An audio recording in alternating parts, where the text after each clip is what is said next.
জগন্নাথপুরে ঢুকছে উজানের পানি, প্লাবিত হচ্ছে নিম্নাঞ্চল, তলিয়ে যাচ্ছে ফসলি জমি। আসসালামু আলাইকুম, আপনারা দেখছেন প্রতিদিনের জগন্নাথপুর। বিস্তারিত দেখুন মোহাম্মদ সুজন মিয়ার ভিডিও চিত্রে। সুনামগঞ্জের জগন্নাথপুর উপজেলার বুক চিরে বয়ে যাওয়া নলজোর নদী দিয়ে হু হু করে ঢুকছে উজান ও ভাটির পানি। গত কয়েকদিনের পাহাড়ি ঢল ও আকস্মিক ঝড় বৃষ্টি হওয়ায় পানি বৃদ্ধিতে উপজেলার বিভিন্ন নিম্নাঞ্চল প্লাবিত হওয়ার খবর পাওয়া গেছে। এতে করে দুশ্চিন্তায় পড়েছেন স্থানীয় কৃষিজীবী মানুষ ও সাধারণ জনতা।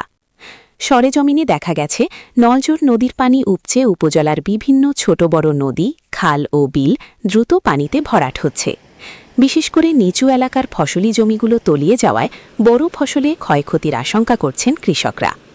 হঠাৎ পানি বৃদ্ধি পাওয়ায় অনেক এলাকায় গ্রামীণ সড়ক ও নিম্নাঞ্চলের বসতবাড়ির আঙিনায়ও পানি ছুঁই ছুঁই করছে। স্থানীয়রা জানান, অসময়ে পানি বৃদ্ধির ফলে খাল, বিল ও ডোবাগুলো দ্রুত পূর্ণ হয়ে যাচ্ছে।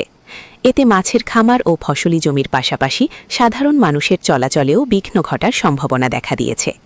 পানি বৃদ্ধি অব্যাহত থাকলে উপজেলার সার্বিক বন্যা পরিস্থিতির অবনতি হতে পারে বলে স্থানীয়রা আশঙ্কা প্রকাশ করছেন।